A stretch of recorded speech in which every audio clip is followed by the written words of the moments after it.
Okay, good evening. We're going to get started. So for folks in the back, come have a seat. And thank you for coming out on the Wednesday before spring break. I know that's a, that's a challenge, but I'm glad to see you here, and you will be glad that you came. I've been looking forward to this event for almost a year since I knew that this book was coming out. I knew that we had to do something something like this, a roundtable, like a regular old talk wasn't enough. So our guest tonight, our author is Michael Hanchard, who's professor in the Africana Studies Department at the University of Pennsylvania. He's chairing that department this year. You are probably familiar with some of his previous publications, especially Orpheus in Power, the Movimento Negro of Rio de Janeiro and Sao Paulo, Brazil, 1945 to 1988, a really groundbreaking and profound text, as is this new book that many of us have been waiting for, The Spectre of Race, How Discrimination Haunts, let me get it right. Yeah. How Discrimination Haunts Western Democracy. I was going to say democracy in the West, but Western democracy. We've been looking forward to this book for some time. There's already a great buzz about it, and I'm just really glad that we'll have a chance to engage it today through the roundtable. The roundtable participants are beloved colleagues both from Barnard in Columbia. Anupama Rao is the Tao Associate Professor of History at Barnard and Misas here at Columbia. She has been Senior Editor of Comparative Studies in South Asia, Africa, and the Middle East since 2012. She's currently the Acting Director of the Institute for Comparative Literature and Society. She's written widely on themes of colonialism and humanitarianism, on non-Western histories of gender and sexuality, on caste, Indian democracy, and the Ambedkar movement, currently working on a book on the political thought of B.R. Ambedkar, and has been central to bringing programs and lectures about race and caste and about Ambedkar in particular here to our campus. So I'm thrilled to welcome her here. And she's going to be one of the persons offering commentary on the book. The second person is my colleague, Robert Gooding Williams, who is the Moran Weston Black Alumni Council Professor of African American Studies and Professor of Philosophy here at Columbia. He is the author of a number of books, including Look, a Negro, Philosophical Essays on Race, Culture, and Politics, and In the Shadow of Du Bois, Afro-American Political Thought in America.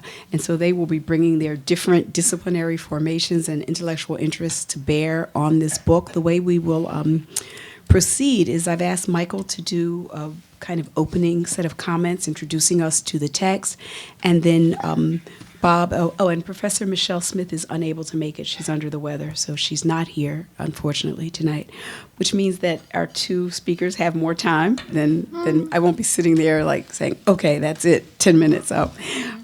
So they will then respond for a bit of their own responses to the book. We'll open it up for a little conversation between the three of them and then open it up to you all from the floor. And most importantly, if you don't already own this book, you can buy it. It would be nice for that gentleman back there to go back with no books. So let's purchase the book as well. So I'll turn it over to Michael. Okay. First, I'd like to thank Dr. Griffin for thinking this up. As she'd mentioned, well over a year ago. I'm really honored by the invitation, and thank you, the audience, as well, for the opportunity to share my work with you today, and also to Dr. Rao and Dr. Gooding Williams for offering their time and insights in delving into my text. I got about 10 minutes to talk about some of the major themes in the book. I'll sort of start off by basically outlining what I'd call conceptual keywords that help frame the book on how we might understand it. Democracy and difference, racial regimes, the ethnos of democracy, and inequality. Now, what prompted me and motivated me to write this book, kind of as almost like a detective story, but the kind of conceptual nugget was that I was really interested after reading many economics accounts about contemporary inequality and that the world is now more unequal than it's ever been.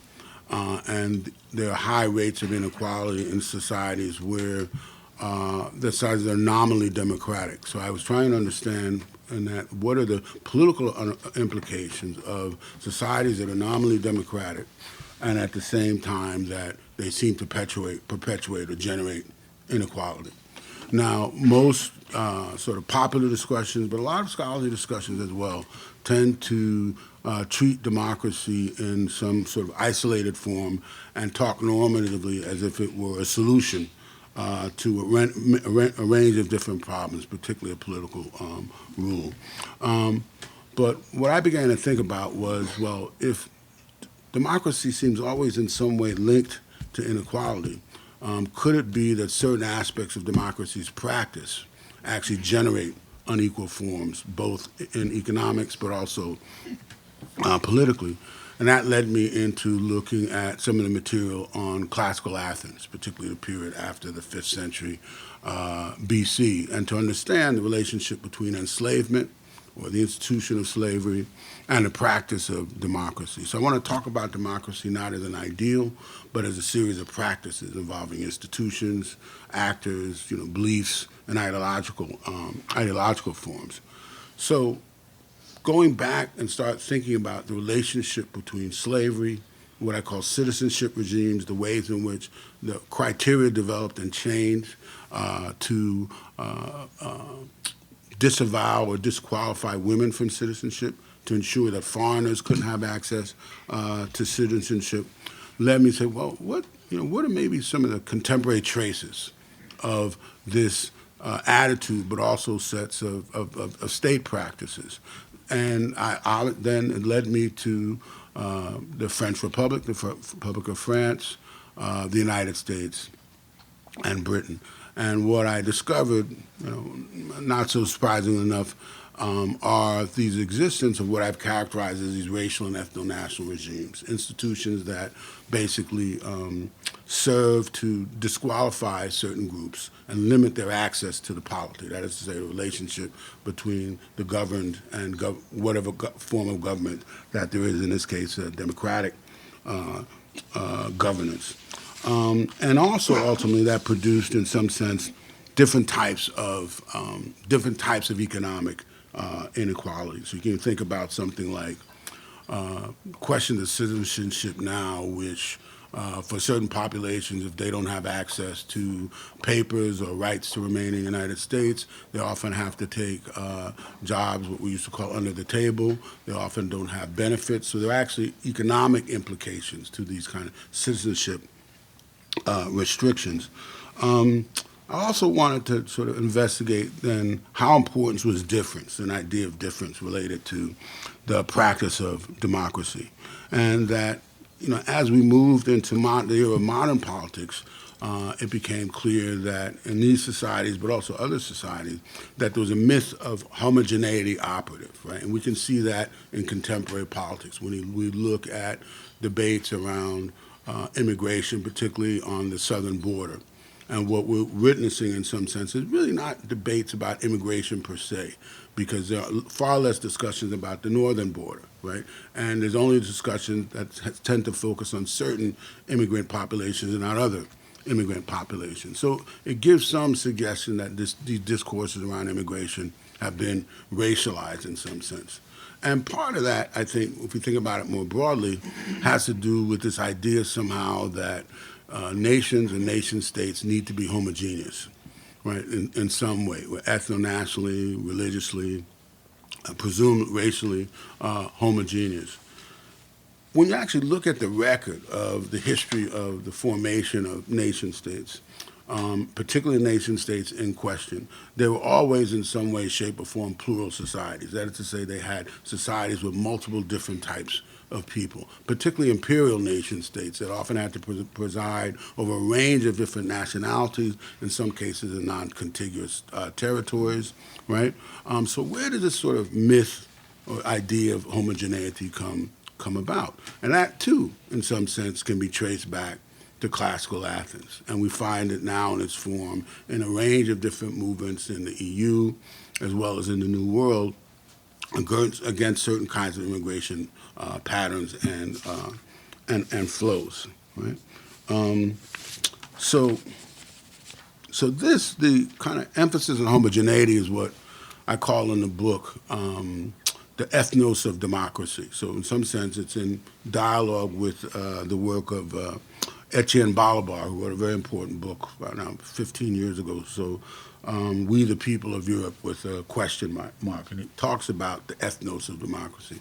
And that in contrast to talking about an ethos of democracy, the question is that he posed, and I like to pose, is, what do democratic, is there an assumption that democratic citizens or populations must look and behave in a certain way, right? And that's where the homogeneity myth really works in many cases. We see it in extreme form if we think about the events in Charlottesville, 2017, and the chants of the various extremist groups that the Jews will not replace us, we will not be replaced, blood and soil. So in one sense it has these evocations of the National Socialist regime in Germany, but it also has larger evocations within the nation-state system, because you have so many populist movements now and neo-fascist movements now echoing the same kinds of sentiments. So what I wanted to do in this book was really kind of unpack like the history and institutional development and how these sentiments got encrusted into political society. And that's where I end the book in sort of talking about, what some of the challenges are to turn societies that, in some sense, are based on ethnos into societies that are based on ethos, right? So in one sense, we can think about the Republican model, which, at least in theory, promised an idea that it would be sort of an anti-differentialist polity, an idea that if you showed that you were able to assume the rights and responsibilities of the citizen, it didn't matter what your background was, right? And we have too much evidence to know, certainly in the case of France, that has not worked, right? But it's still a way of sort of grappling with or groping towards thinking theoretically and conceptually, then how might we reconceive democracy? And so I guess what I'll end with is some of the questions that are motivated in the book. Is it possible to have working democracies without inequality, right? In democracies with distinct populations, who shall labor, who shall be free, right? Who shall rule and who shall be ruled, right? And we notice that in many plural societies, the answer to these questions gives you some sense of the nature of not just the society, but the polity, who has actual access to political freedom, right? And there's a number of different authors and theorists I bring in to talk about this, and then part of the book the one strand of the book has a lot to do with my field in comparative politics, and I'm happy to talk about, but I thought what would be most interesting for this audience is really to think about it in broader terms and in everyday terms about the implications for contemporary democracies. Okay. Mm-hmm. Should I go next? Yeah. So I'm not a political scientist. Well, I used to be one, and I'm going to talk about comparative politics. So I'm going to bring that. Good. Can you hear me? Yes. Okay. So from Michael Hanchard, the specter of race haunts Western democracy. But unlike the specter of communism, to which Karl Marx famously alludes, the specter of race is a ghost that has gone unacknowledged, at least by contemporary students of political science and of comparative politics in particular. A principal point of Hanchard's book is to persuade fellow comparativists to recognize the apparition they have disavowed and to modify their inquiries accordingly. To that end, he defends three theses, three claims. One, that historically from the Greek polis to the present day, the practice of democracy in most instances, and here I quote him, the practice of democracy in most instances has combined inclusionary and exclusionary regimes and value judgments regarding the prospect of citizenship for differentiated populations. The second thesis Hanchard defends is that properly to understand the situations of racialized and other populations excluded from the prospect of citizenship, it is helpful to consider those populations in comparative perspective. 3, and finally, he defends the claim that, therefore, political scientists should expand what I'm going to call the problem space presently characteristic of the subfield of comparative politics.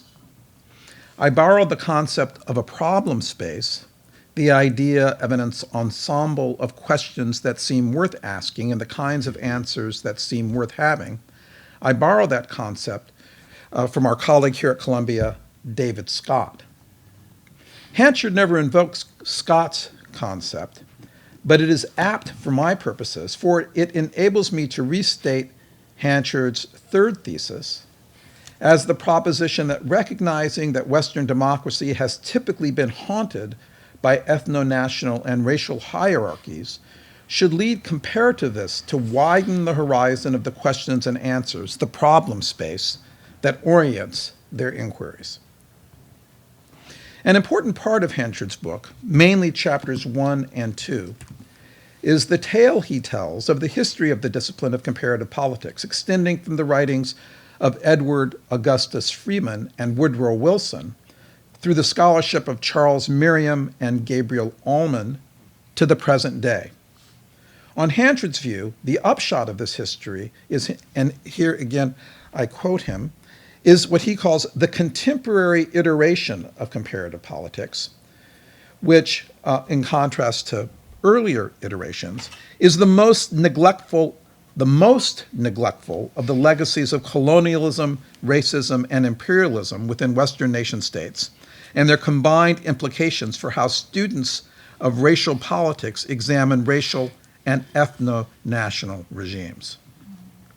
This neglectfulness, he suggests, involves a failure to recognize that, quote, the racial and ethno-national regimes inherent not only in colonialism, but in the politics of the metropole, were not anomalous to political modernity, but one of political modernity's constitutive institutional components. And this is a similar thesis, by the way, has been defended by another colleague here at Columbia, Andreas Wimmer, in his book, Nationalist Exclusion and Ethnic Conflict.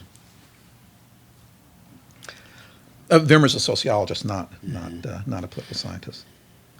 Hanchard ties his discussion of Freeman and implicitly his larger argument to, quote, the forms of comparative political analysis most often attributed, he says, to Aristotle and Socrates for the ancients, and Montesquieu and Rousseau for the moderns. Curiously, however, he omits to connect his argument to thinkers belonging to what I have elsewhere described as the Afro-modern tradition of political thought. Considering Hanchard's argument in the perspective of that tradition expands and strengthens it, I think, for doing so suggests that comparativist neglect of the problem space that Hanchard highlights is part of a larger pattern within political science and political theory that similarly neglects much of Afro-modern political thought. Put otherwise, the problem space that comparative politics marginalizes in treating racial and ethno-national regimes as anomalies of political modernity is precisely the problem space that has engaged and shaped the thought of any number of academically marginalized Afro-modern political thinkers, if not the writings of Montesquieu or Rousseau. To illustrate this last point, I turn briefly to the writings of Martin Delany. Delany's dates are 1812 through 1885, an Afro-modern political theorist who is frequently described as, quote, the father of black nationalism. So a couple of lengthy quotes from Delany. Well, Conditions of Many Classes of Europe Considered is the title of chapter 1 of Delany's 1852 magnum opus, the condition, elevation, immigration, and destiny of the colored people of the United States.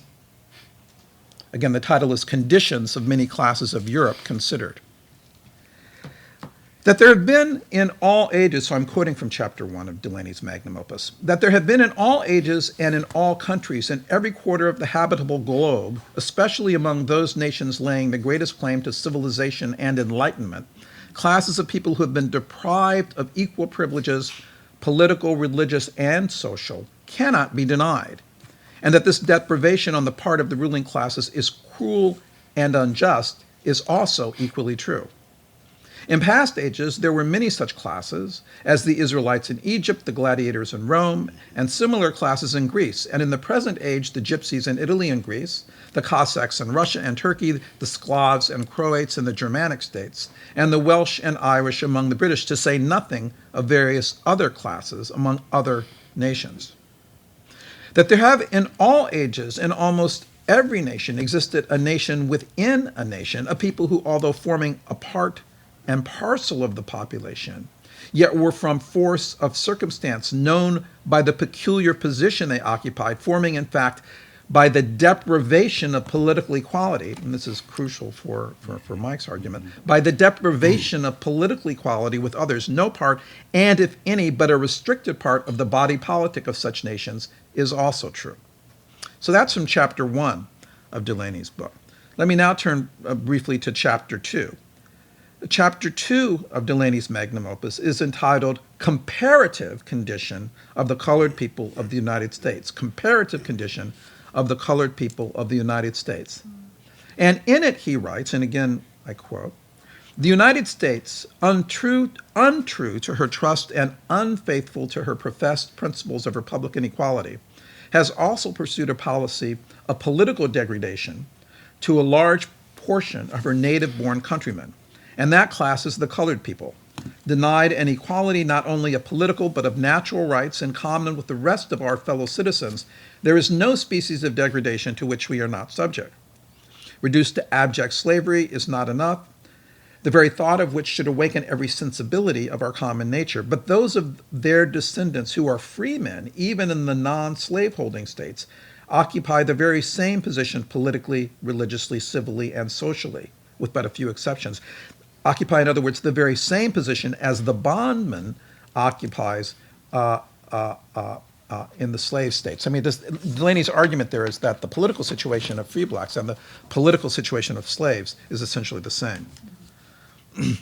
In those states, the bondman is disenfranchised, and for the most part, so are we, i.e., so are free blacks. He is denied all civil, religious, and social privileges except such as he gets by mere sufferance, and so are we.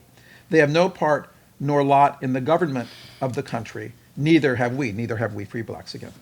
What the unfortunate, and now the comparison, what the unfortunate classes are in Europe, such are we in the United States, such are we colored people in the United States, which is folly to deny, insanity not to understand, blindness not to see, and surely now full time that our eyes were opened to these startling truths, which for ages have stared us full in the face. So that's from chapter 2 of Delaney's book. Now here I've taken a moment to quote Delaney at length because I am struck by the close affinity between his thinking and Hanchard's. More exactly and to the point, I want to suggest that Delaney in 1852 already endorses each of Hanchard's first and second theses. Anticipating the first thesis, he affirms that political modernity, for Delaney, those nations laying the greatest claim to civilization and enlightenment, including presumably nominally democratic nations, Delaney claims that political modernity has always included peoples, nations within larger nations, that have been deprived of equal political standing with other peoples inhabiting those same larger nations. Anticipating Hanchard's second thesis, Delaney affirms that properly to understand the situation of a politically excluded people, at least in the case of the colored people of the United States, it is helpful to consider their condition in comparative perspective. By considering Hanchard in the perspective of Delaney, and by suggesting that Delaney anticipates Hanchard, I mean to justify the claim that the specter of race can fruitfully be read as taking up and engaging a problem space that has oriented Afro-modern political thought from Delaney through W.E.B. Du Bois and Ida Wells to C.L.R. James, Frantz Fanon, and Angela Davis, even as it has been ignored by Hanchard's comparative politics colleagues, past and present. A question central to that problem space has been, what kind of politics should blacks conduct to counter racist and ethno-national regimes that, in practice, deny them citizenship, or, to borrow a word from Delaney, degrade their standing as citizens?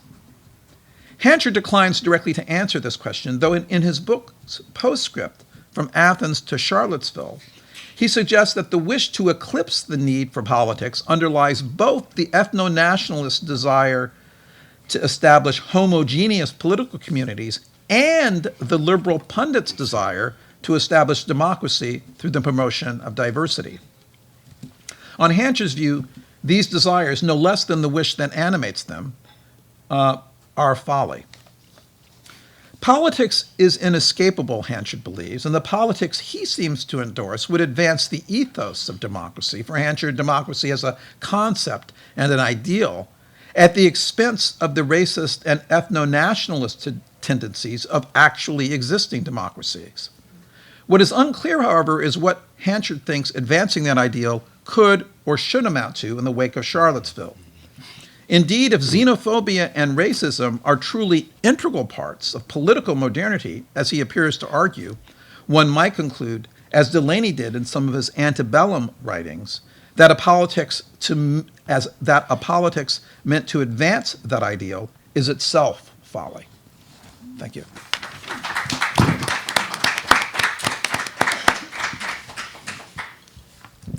Okay. Can you all hear me? Okay. So I'm really pleased to be a part of this discussion on what is clearly an important book, whose implications for the study of politics is simply profound, I think, and which poses a challenge to some of the main organizing rubrics of the discipline of political science. Michael Hanchard's book, The Spectre of Race, is interdisciplinary then in the best sense of the term. It's an invitation for dialogue across disciplinary borders. More important yet, it calls for discussion that crosses the geohistorical divide between the global North and the global South. I should note that my engagement with the book is from the point of view of a historical anthropologist and as someone who studies caste and untouchability in India. I'll say more about caste, hierarchy, and historical comparison shortly. For now, let me note that I draw on political theory and social history in my own work to understand the specificity and the systematicity of something I call anti-caste thought, which is a particular way of thinking about and responding to the historical violence of caste and its effects on shaping personhood and politics.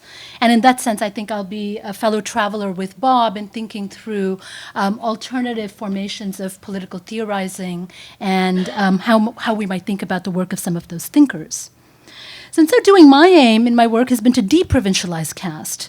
That is, to find ways to make caste less an Indian dilemma and a problem, and to see caste as an instantiation of the more general problem of historically produced inequality. So it's particularly exciting that Michael Hanchard effects a similar move, and that he does so in his book by addressing the problem of political commensuration from the other side, from the side of modern Western democracies. He does this by working against existing frameworks that are teleological, evolutionary or developmentalist in inspiration, and that are predicated on unequal comparison. And as Michael has noted in his remarks this evening, the book is, or maybe he didn't quite elaborate this point as much as I thought the book really does, the book is an extended reflection on the theory and method of comparison. So I want to just lay out what I think the book does in sort of three important ways. First, the book offers a genealogy of the field of comparative politics. Here, Michael reminds us of the time before the Cold War institutionalization of discipline in the American university, when the field of comparative politics drew on history, philology, and anthropology to frame its concerns. For example, the fact-value distinction, the relationship between the interpretive and the nomothetic disciplines, and in a sense between universality and difference. Second, the Spectre of Race is a disquisition on the comparative method that undergirds the field. As Hanchard reminds us, comparison consists primarily of the synchronic analysis of shared elements, and it relies on the ideology of developmentalism that underwrites that method itself. Finally, and I think most importantly, the book offers a study of the constitutive contradiction of modern democracies, their reliance on orders of inequality and unfreedom, which the field or the discipline of comparative politics has tried to explain away or to naturalize. So if the book is a history of the discipline, it's also a book about that discipline's inability to address its structuring conceit or founding contradiction. This is the justification for and the historical reliance on political inequality in the elaboration of the idea of democracy. In that sense, the book offers a powerful internal critique of the paradoxes, the constitutive contradictions of Western democracies, rather than merely engaging in a critique of Orientalism or the externalizing logics of Western imperialism, which is what the project or the critique of anthropology, the field that I know reasonably well, did. I want to make a few comments about the social question and then to speak about hierarchy and to move away from race to talk about caste. So what I find both important and fascinating in this book is how it moves between empirics and analytics. To be sure, this is an intellectual history of how comparative politics moved away from explicit racialism, the work of E.A. Freeman here, to adopt more euphemized ways to privilege Western institutions and to castigate failed states in the global South, which was the project of the SSRC and the comparative states projects of the 1950s, a large part of which was located at the University of Chicago, where I know Bob taught and I was many years ago an undergraduate. But this book is also a conceptual history of the idea of democracy, vexed by the transhistorical problematic of the relationship between slavery and democracy. Considerations of slavery are central to republicanism in a way that it's not for classical liberalism, and it's an issue for settler societies governed by white supremacy.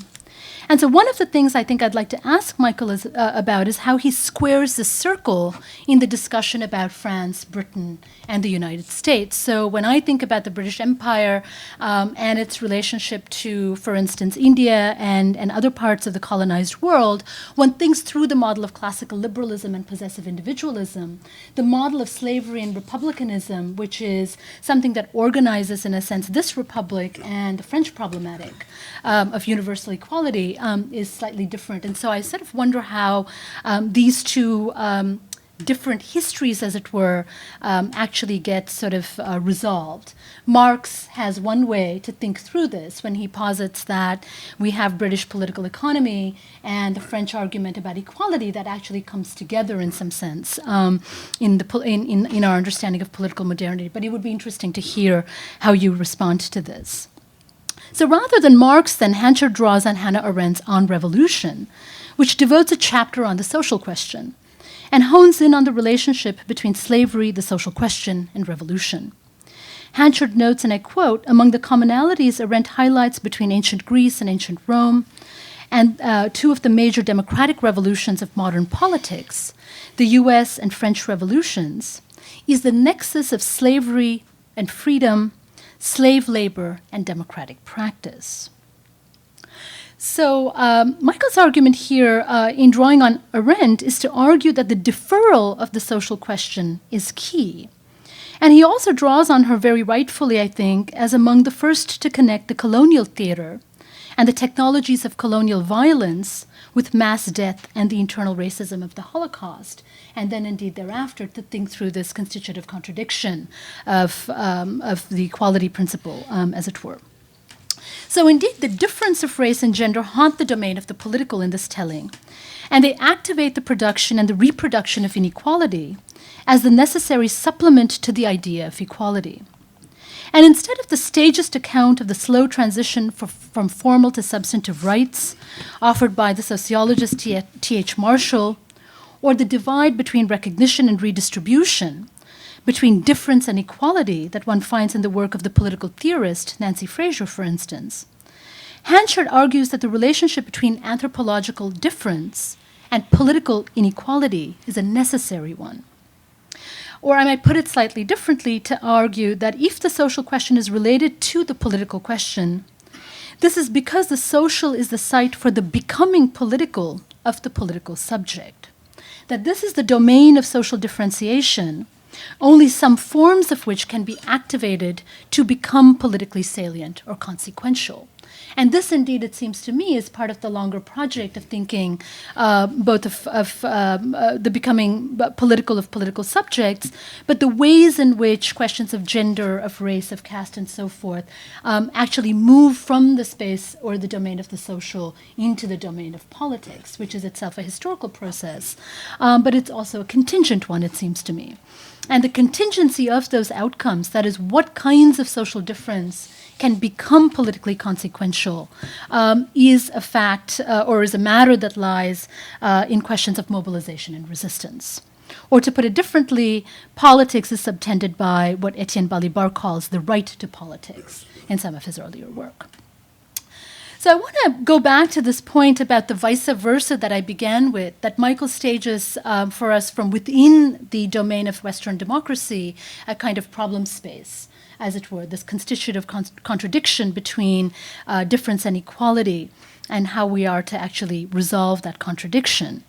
And I want to use this question of the vice versa to kind of move us outside of the space of Western democracy and to move us to a slightly different place. Hanchard returns us to the unresolved question between the social and the political, and he does so, as I said, by historicizing the relationship between equality and exclusion. He puts pressure, if you will, on the equality principle.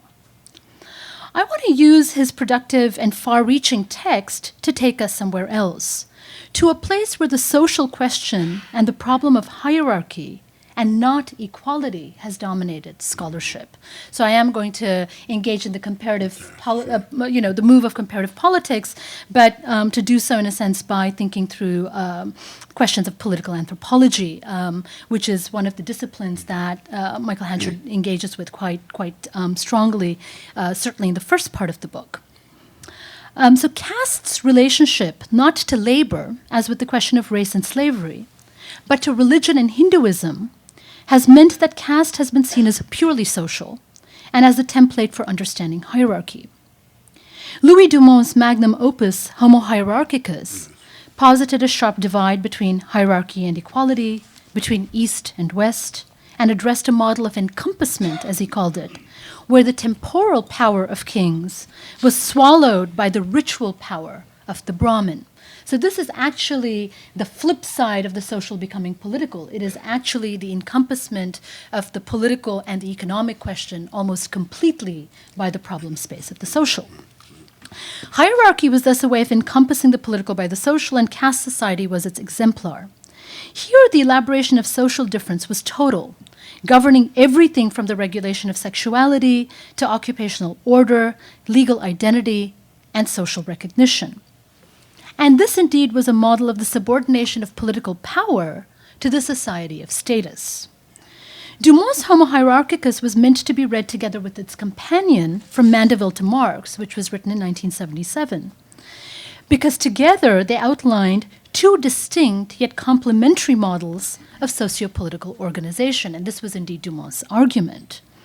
The logic of community on the one hand in Homo Hierarchicus against that of the individual in From Mandeville to Marx. And indeed, Dumont argues, like Du Bois does in Black Reconstruction, I think, that racism itself is an outgrowth of the equality principle. And I think this is quite a phenomenal argument that Du Bois makes, that he talks about the legislation through the amendments, the Civil War amendments, as actually producing, in a sense, the problem of race and racism. So with caste as with race, then, we do have embodied difference and the question of how to manage it politically. But it's a difference that is consequential, or differently consequential, we might say, for a status society and not for an order predicated on acquisitive individualism. So the question here might be about productive forms of comparison and commensuration, but as well about untranslatability and productive misrecognition as we begin to engage in the kind of broad forms of, or rethinking the problem of comparison and really of beginning to think about other ways to connect political affinity and solidarity around precisely these questions of historical comparison that are so much a part of this work. So I'm just going to very quickly do a little bit of this vice versa and just remind us of particular moments where caste actually becomes the model or the template for understanding race in the history, it seems to me, of the writing of race in the United States. And I'm just very quickly going to go through that just as a kind of reminder. The first, indeed, would be Robert Park, a central figure in the emergent field of sociology, again at the University of Chicago, who used caste as a prism to understand race relations in the U.S. While this paradigm was adopted by some scholars, like Gunnar Myrdals in his highly influential American Dilemma, we have others, such as the Trinidadian sociologist Oliver Cromwell Cox, himself trained in the Chicago School of Sociology, rejecting what he calls the caste school of race relations. In his classic text, Caste, Class, and Race, which was produced in 1948. A second moment of a kind of comparison or maybe a productive mistranslation or misidentification. In the 1940s, B.R. Ambedkar, constitutional lawyer, political theorist, native son, studies here at Columbia between 1913 and 1916, writes to W.E.B. Du Bois requesting copies of a petition that Du Bois had submitted to the United Nations by Black Americans. Identifying himself as a student of the Negro problem who belonged to the untouchables of India, Ambedkar asserted, and these are quotes, there was so much similarity between the position of untouchables in India and the position of Negroes in America that the study of the latter is not only natural, but necessary. In his response, Du Bois would confirm that the National Negro Congress, a small organization, had drafted a statement which he was enclosing, and Du Bois added that he expected the National Association for the Advancement of Colored People to submit a more comprehensive statement, a copy of which he would be happy to send along to Ambedkar when it was ready. Another moment of comparison, moving further back in time. Selections of publications before and after the U.S. Civil War made numerous comparisons between caste and race. Initially published anonymously in 1843 by a churchman, Caste and Slavery in the American Church addressed attitudes and behaviors of the church towards slavery, but as well what in the 20th century would be characterized as racial discrimination. Prompted by the rejection in June 1839 of Alexander Crummell, in a sense founder of Black nationalism, for the admission to the General Theological Seminary, the author of this text on caste and slavery in the American Church argued that this exclusion enacted and established a system of caste in the church. Deploying caste as a critique of racial hierarchy, then, was a way to criticize what Jay characterized as the aristocracy of color. This understanding would be exemplified by Charles Sumner's 1869 lecture on caste, delivered a year before the 15th Amendment to the U.S. Constitution. Sumner, like Jay and others, used the history of caste as a lens to understand U.S. racial hierarchy. Viewing caste as what he called an artificial discrimination born of impossible fable, that was for ages the dominating institution of ancient India, Sumner provided a detailed description of the caste orders, and his analogy with U.S. racial hierarchy as a structuring principle becomes all the more provocative then. And here is Sumner. Here the caste claiming hereditary rank and privilege is white. The caste doomed to hereditary degradation and disability is black and yellow. And therefore, quoting again, the white man is a superior caste, not unlike the Brahmin, while the black man is an inferior caste, not unlike Shudra, sometimes even the pariah. Like the word caste, the term pariah, Sumner notes, was another term imported into familiar usage to signify generally those on whom society has set its ban.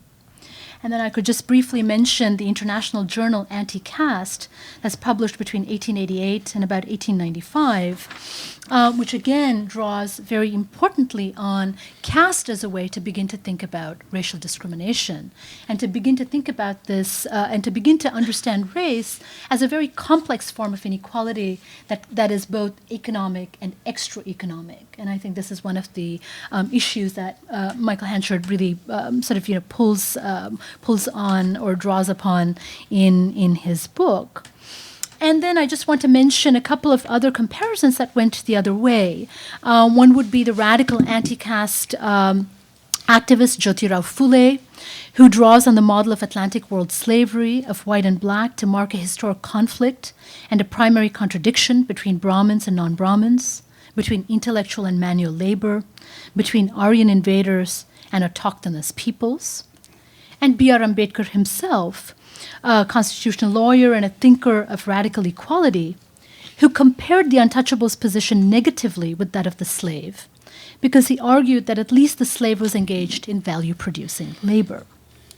Other comparisons followed, too, with minority populations who were the detritus of imperial breakdown and the reorganization of empire into nation-state. So in a sense, this question of the politics of minority and perhaps some of the thinkers who articulated that position, a kind of position of subaltern political thought, as the place from which to think this question of the problem of equality and difference and to pose, I think, a very different set of challenges to the problem of equality and the expansion of equality through an engagement with embodied difference might be something worth thinking about. Because I think what it suggests is is something like a contaminated presence within the body politic, right? It poses important questions about who has the right to think, who has the right to theorize, and the place from which something like anti-caste thinking, or perhaps even the kind of Afro-modern political thinking that Bob spoke about, might have a position from which to emerge. And I think I'm just going to sort of leave it at that. I had some other questions for thinking about affirmative action as another space for thinking through the kind of comparative problem that you sketch out, the very distinct manner by which India, the United States, and then South Africa, if we think about societies that are dominated by both white supremacy and by Brahmanism as kind of equivalents or finding connections or comparisons between them, how we might think about other ways also of thinking through constitutional design, the question of institutional power and practice, and whether there are actually mechanisms, legal and otherwise, by which we can think about the question of redress and remediation, which I think your book really opens up. But at the same time, I understand that that your challenge really is to comparative politics, which is a field that I'm not a part of, and I think part of what you're really doing in this book is trying to remind your colleagues about a kind of forgotten history of comparative politics, which used to be much broader, which was much more capacious and interdisciplinary, and trying, in a sense, to take us back to that earlier moment of comparative politics, origins, and genealogy, if I understand it right. So thank you very much for this book. And I'm sorry for going on so long. Well, I really want to thank Professor Gooding-Williams and Professor Rao for these very weighty comments and provocative comments. Let me respond first to Dr. Gooding-Williams' comments. Sure, I'm sorry. Yeah, we'll respond to Dr. Gooding-Williams' comments first about the sort of discussion of the problem space and Afro-modern politics. So this will be both a joke, but also sort of substantive in the sense that, ironically, I'd actually written much earlier in my career about Afro-modern politics. So I'd had this running joke with Charles Mills about who introduced it first, you or me. So, no, you did. I have a footnote in my book where I said I got it from you. So. Right. So, so I mentioned that only because, in thinking about this book, it's mostly implicit, but there are some implicit moments where I sort of summon up the argument I put forth in the article about Afro-modernity, and that is through Du Bois, but also tangentially through Delaney. And so I want to read this quote that's actually in the book that I used from Du Bois, and to kind of try to unpack its implications for this discussion and the book more broadly. And this is from Black Reconstruction, which for me is still just a towering work. And in one sense, it's often been read as a work of a kind of Leninist text. But for me, in many ways, it's a text fundamentally about politics, and I'll explain why and the implications for our discussion. So Du Bois writes the following about the U.S., and basically makes an implicit comparative claim. The true significance of slavery in the United States is the whole social development of America lay in the ultimate relation of slaves to democracy. Was the rule of the mass of Americans to be unlimited and the right to rule extended to all men, regardless of race and color? Or if not, what power of dictatorship would rule, and how would property and privilege be protected, right? And further down, he says that he defines democracy as a problem, quote, as it expands and touches all races and nations. So he's sort of situating the U.S. case against this longer, sort of both longitudinal backdrop, but also kind of epical backdrop, right? And so one of the things that for me was kind of that Du Bois, in some sense, he hints towards, he suggests towards, but doesn't elaborate fully. But it's really when he discusses the strike when slaves leave the plantations in the South. And in many ways, it's a fundamental question that within comparative politics had often been left to the sociologists in discussion of social movements, right? How do you participate in politics without citizenship or voting, right? This was one of the fundamental predicaments of slaves and their descendants. We think about the legacies and histories of Jim Crow. And I think what this does is it also kind of turns the axis inductively to sort of think about a wider set of problems and what black politics, in some sense, is not the only form of politics. I think, as you suggested, Dr. Rao, that also in caste, it also upends or certainly troubles is the neat analytic distinction between the social and the political. If you have groups that have been excluded from the polity, right, and the only place they have to make or render politics is in spaces that are not originally designed as being so-called political spaces, right? Then in some sense, that's a key of their marginality in relation to that polity, right? And so I think for me, that's in some sense one of the recognitions to be found in an explication of Afro-modern politics. Delaney is interesting for a whole host of readers, and yeah, I'm happy to be compared to Delaney at any moment. It's just very interesting. But there's a line where he writes about Sierra Leone and Liberia, and he says basically that those places are not really optimal places for U.S. African Americans to go because they have what he called burlesques of government. They don't have they have governments, but they're corrupt. They seem to be poor imitations of a kind of Western politics.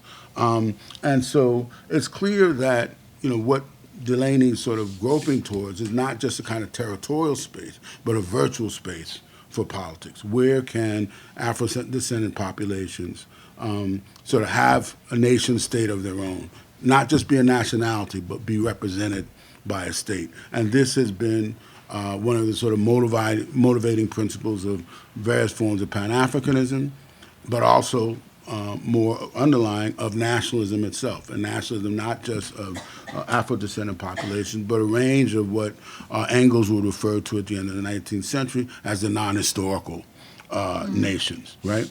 In terms of the question and critique, which I think is well taken about, so in other words, if one would, in an ideal world, transform polities that function with a sort of ethnocentric understanding of citizenship and participation in the polity, and on the other hand, a sort of ethocentric unpacking of deliberation and democracy. And my response would be, and it's something I've thought about but have not really formalized, is in many ways, if you think about the relationship between fascism and racism in both the 1930s, but also in the contemporary moment, there are ways in which you had liberal regimes that in many ways responded too late to the fascist and the right-wing upsurge. If we think about Germany, the United States, we think about Italy, a range of different places. And what was required in some sense was a liberal state that actually had fighting principles that it was willing to fight for, right? And in some sense, the nature of the republic to decide what elements of the republic are worth fighting for. And if we want to create and the conditions for an anti-racist society and polity, it means that the state would have to be more proactive and not just treat racist activism as just simply another form of a micro-public opinion, right? So in that sense, if we think about Nazi Germany after the war, and we think about organizations like the Baader Meinhof, I mean, one of the things they were responding to as a terrorist organization was that they looked around them and they said, well, a lot of these, second-tier Nazis are in government positions. They're captains of industry, right? So, there's a possibility that these folks could come back and occupy the state once again. Now, we might disagree with their tactics, but they understood and identified what was a political problem, right? If you think about it in the context of the United States, by the 1960s and 1970s, you had organizations that took up arms, right, against not only the state, but also banking and financial interests, because they also felt that even with the advent of civil rights, right, that the transformation of U.S. society was not complete, right? So the punchline here for me, in some sense, is we think about these kinds of radical organizations. At root, they were trying to do something that the states that's supposed to represent them did not do, right? And that's the challenge. We find examples of this in U.S. African American history. You think about someone like John Brown, for example, right? And there's a very crucial moment when he's trying to convince Frederick Douglass to go with him on the attempted raid to Harper's Ferry, right? And he says, "I will protect you with my life," right? So in some sense, it's, in some sense, a very masculinist move, some patriarchal move, but also in some sense, he's saying, I'm acting as if I were a state unto myself, right? He had already not only dedicated his life, but his children's lives, right, to the cessation of slavery. And one of the things that we find in the current moment, but also from the 1930s, is that liberalism as a political philosophy and ideology, in some sense, has failed to present an idea of the diverse national populations as part of the same community that the state is willing to fight for. Part of the reason why, and this goes back to the literature in the 30s, if you read the original fascist documents of Rocco, Gentili, Mussolini, for example, one of the things they're arguing about is, liberalism does not provide community, right? Fascism can provide community, right? The communist and totalitarian discourses also made similar kinds of claims. How different is that from possessive individualism, right? Doesn't really begin to get at the kind of scale of problems that plural societies now face. What are they willing to fight for, right? We don't really know, in some sense. Couple other, but I'll wait, I think, for the Q&A on those. For Professor Rao, there's a lot of interesting material. I am on much more unsure ground in discussion of caste than you are. I've read some about the literatures and some of the debates. I'm really interested in the way in which you talk about political commensuration. I'd like to hear more about that. I mean, I think that there are ways in which, implicitly in this book, there's a way in which we can talk about, sort of a la Gramsci, some of the things that you're referring to, particularly on the history of methodological criteria for the study of the subaltern, right? And that, one of his claims is that the history of subalterns is by definition fragmented and episodic, right? So, it's a kind of, a more sophisticated take on history written by winners or history written by losers, right? But in some sense, how do members of minoritized and marginalized groups create their own versions of an historical block? Because in part, if not in demographic and numeric terms, in terms of power, in terms of access to weaponry and technology, Dalits, like U.S. African Americans, like Latinos, Latinx in the United States. I mean, this was part of the recognition within the civil rights movement that, look, we cannot fight on this terrain. We need different strategies and different tactics, right, to engage people, particularly on more ethics and morality, right? And this was, also some, Gramsci's claims in this sense.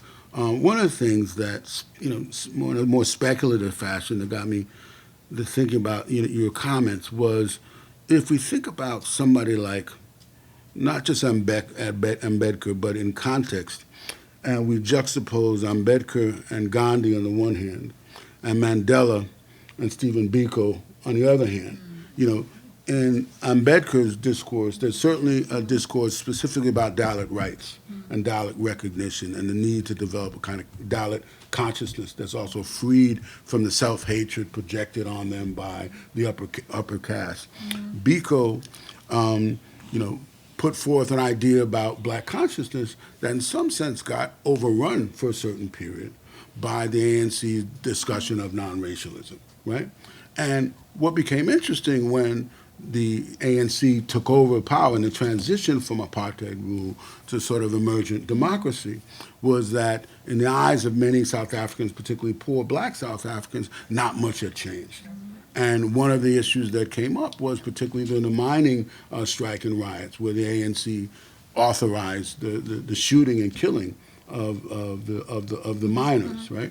It was actually Nadine Gordimer in some of the really brilliant essays she wrote before she died and said, look, we need to bring back Stephen Biko because there's nothing in this discourse about non-racialism and a kind of possessive individualism, right, that deals with the collective problem of the ways in which the poor black South African has been excluded, right? And so I think in that sense I'm raising this point because I think that that's where we can sort of think about certain types, not exhausting all possibilities for comparison, but some possibilities for comparison. When we think about questions of, and I don't like to use this term sort of loosely, but questions of some kind of political agency. What do marginalized populations do, right, in the absence of access to state power, to circumscribed citizenship, right?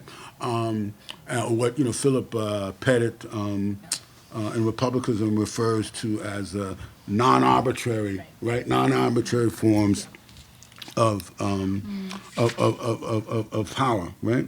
That I think in this sense, becomes. Now you mentioned something else really interesting about the relationship between republicanism and democracy, right? I'll try to respond to that. Now, so one of the arguments I make in the book, but I don't flesh it out as much.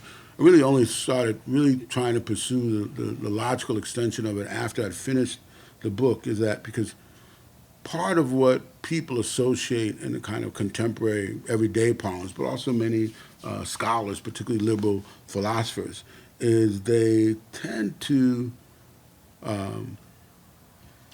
talk about, well, in an invocation and articulation of what the best form of democracy is, they're actually, and often in many cases, articulating what's the best form of republicanism, right? That is to say, in the Athenian context, the idea that everyone who lived on a particular territory could be a citizen or had access to citizenship would be just bizarre to Athenians, right? Because there were certain criteria, right? The idea that everyone who lived in a particular territory that was commanded by, right, a state, particularly a Republican state, had access to sovereignty. So this is what Rousseau's claim was, and this is why people like de Maistre, right, and Edmund Burke, I mean, they were pulling their hair out thinking about this idea and the implications of popular sovereignty.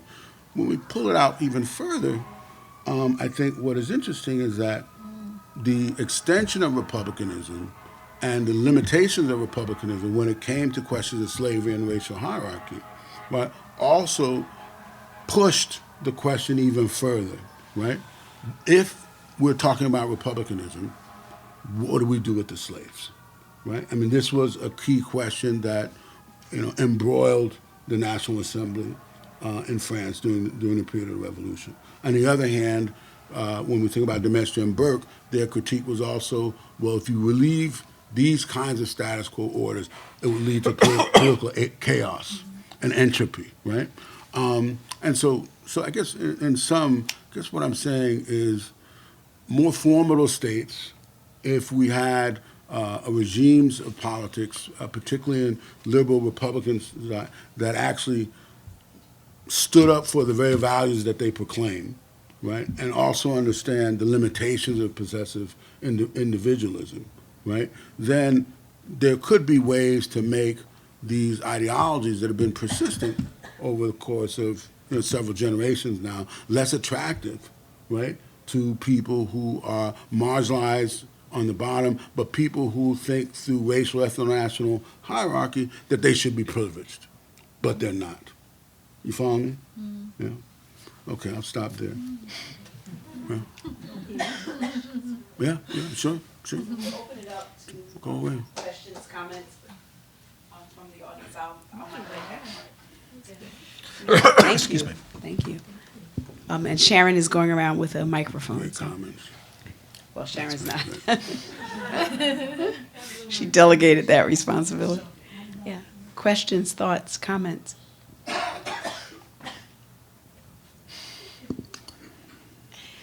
I've always had difficulty understanding the rationale in describing the United States, the capitalist, white supremacist country of the United States, and the apartheid state of Israel being considered democracies.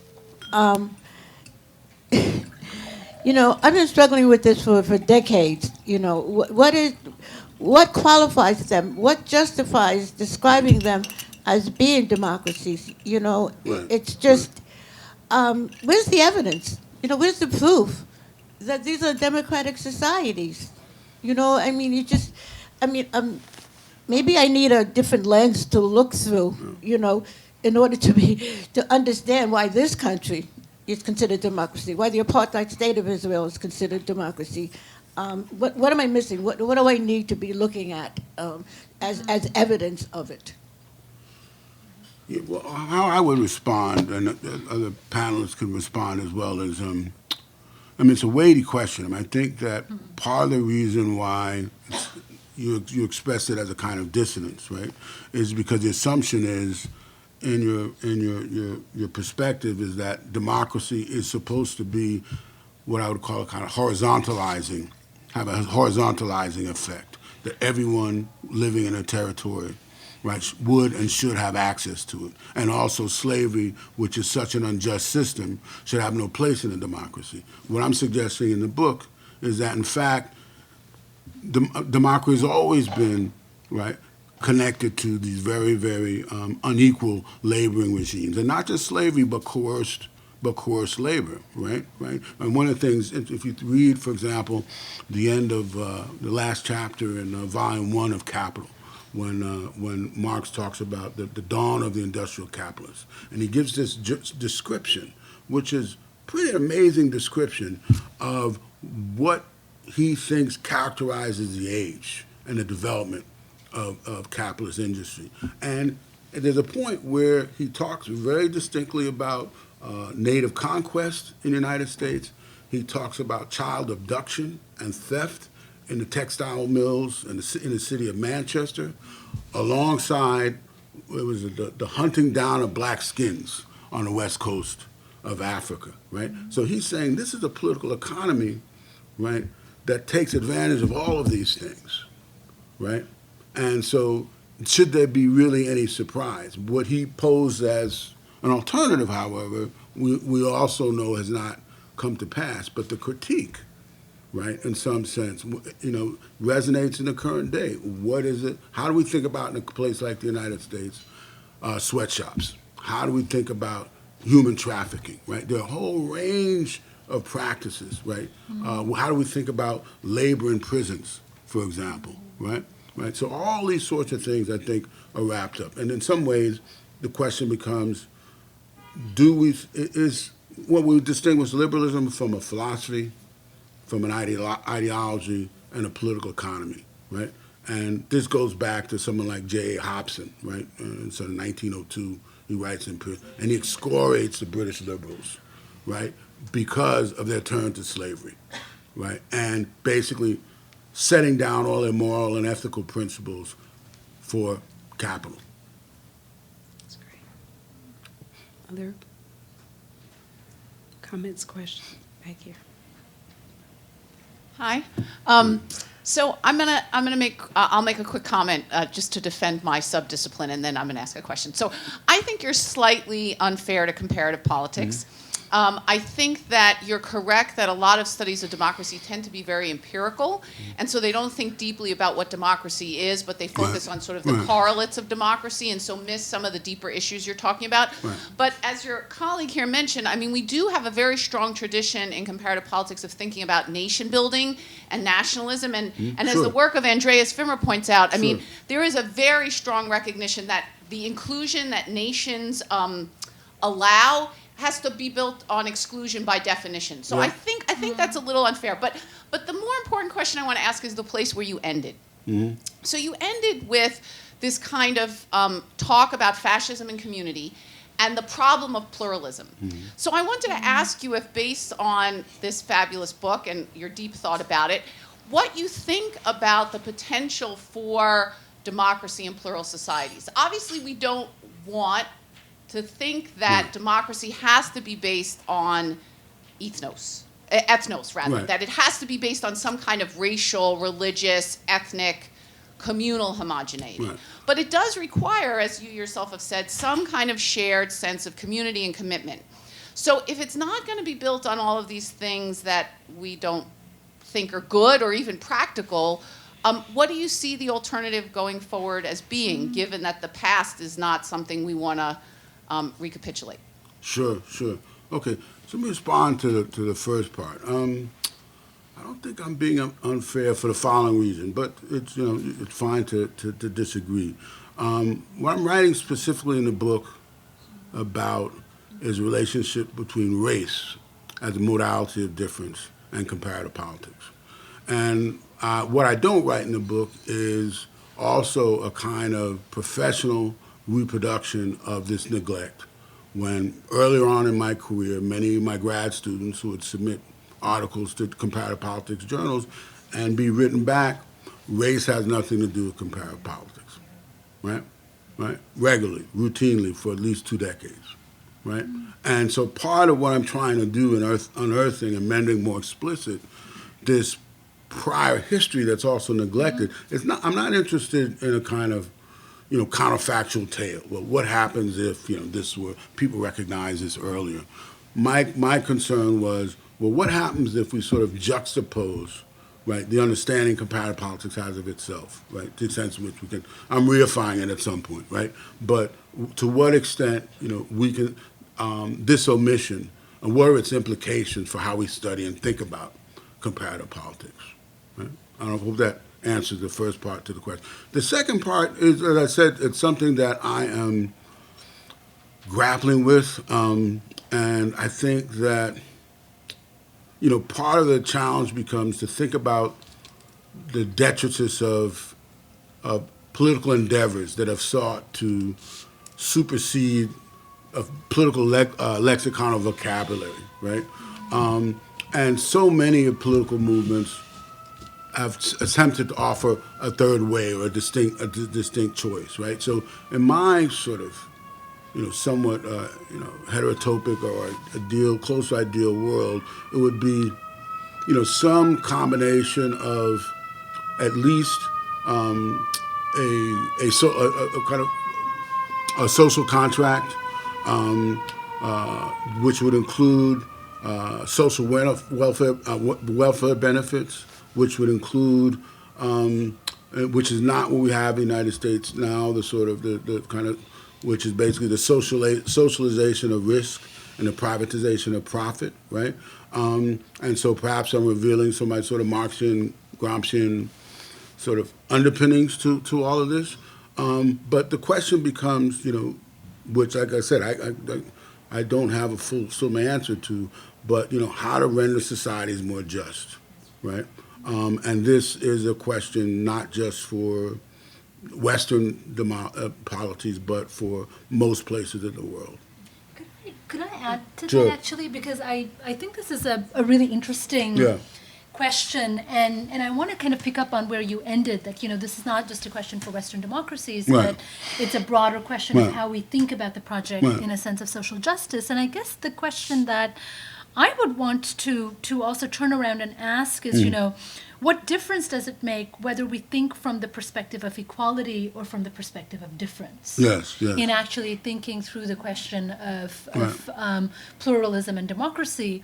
And the reason that I say this is because, if one thinks about the Indian example, but one could think of others, Right. what you have is, from the moment of kind of constitutional founding, Right. in between 1947 and 1951, is an explicit articulation of difference within the Constitution, Yes. right? So you imagine justice by actually marking all of those different subjects Right. who are vulnerable Right. and are in need of social protection. Yes, yes. So this is a kind of, and so one could compare these two moments of a kind of constitutional founding.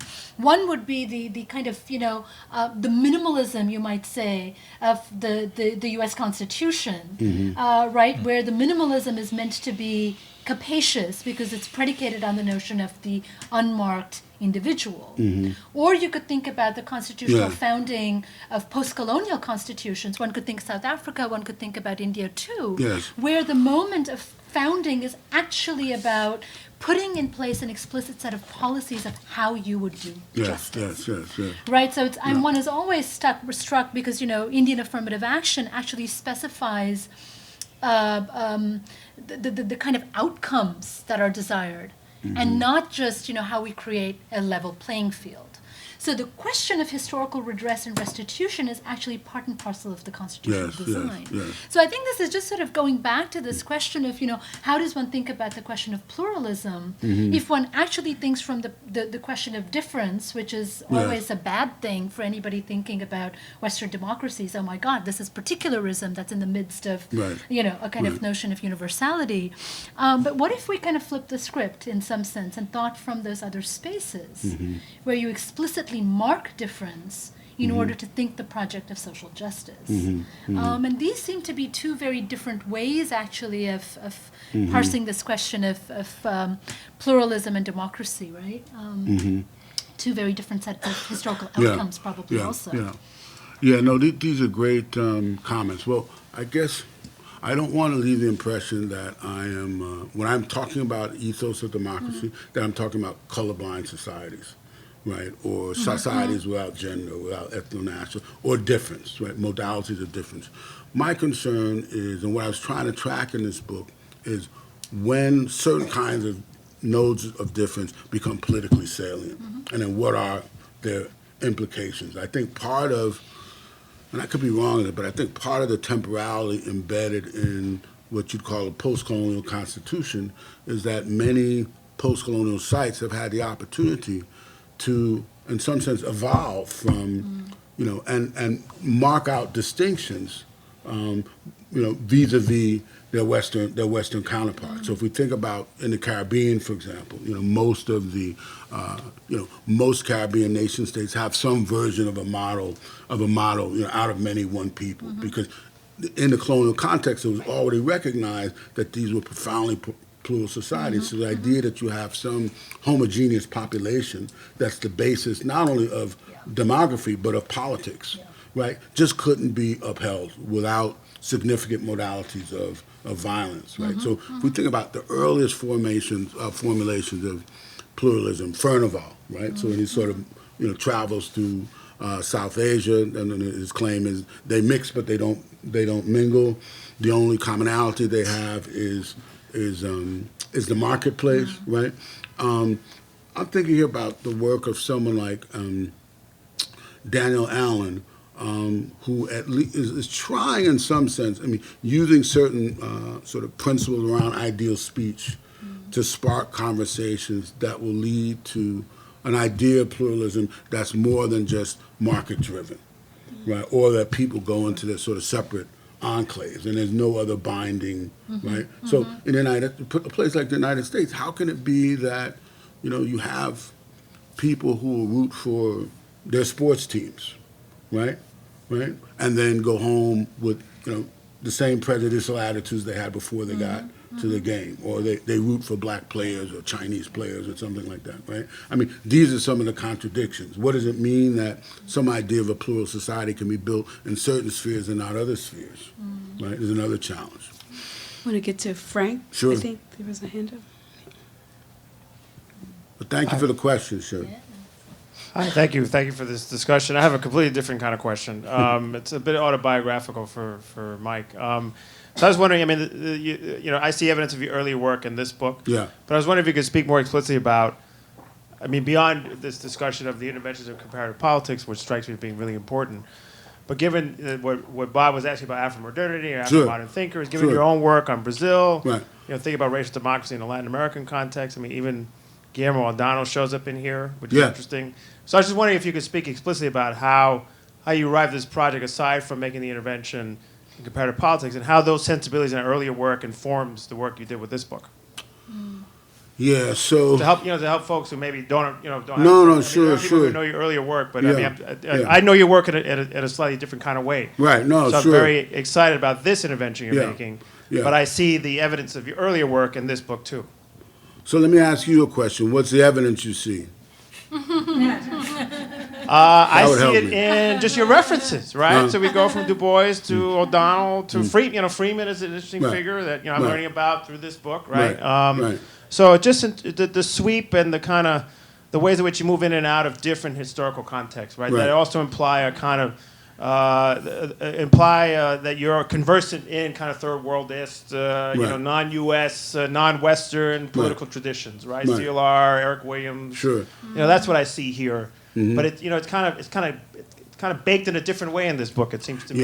Yeah. Well, I think probably what would surprise people who are familiar with my work is the degree to which I'm really focused and preoccupied with institutions in this book.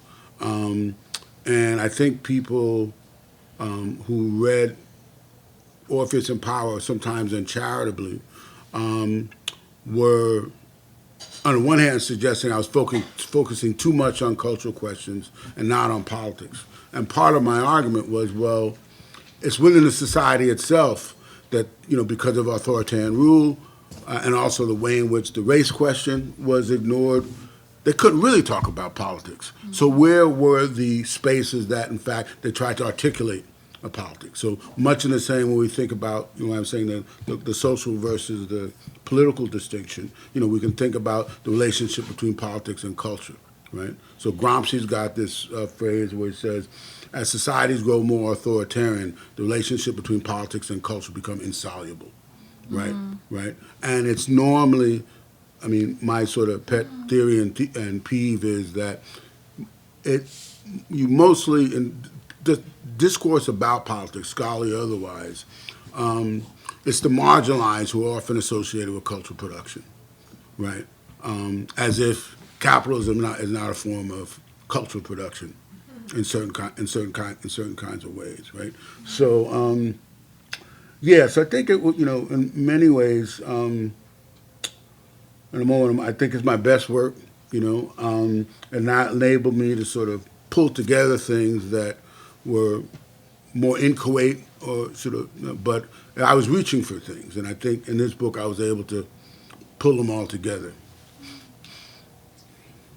Could I also Sure. add to this? I mean, you've brought up Gramsci a few Yeah. times, and you talked about your Marxian strand. Sure. And do we need to stop soon, or I'll let you have the last word. So I didn't see the Marx in this book, and I was really kind of interested in that, Right, given right. how much you've actually Right. taken on. You do take on the economic question. Yeah, and yeah. You've talked about Gramsci Yeah. and so on, but Yeah. I didn't actually kind of find an engagement with that, and I was wondering Yeah. why. Sometimes I'm too implicit for my own good. In the last chapter, you'll notice I mentioned two things that are Gramscian tropes: philosophical sentiment Yeah. and folklore for the future. I want to give people time to buy their books, so let's thank this amazing panel. Thank you for coming. I appreciate it. Thank you. And thank you, so much Michael, for for giving coming. us this book. Thank you.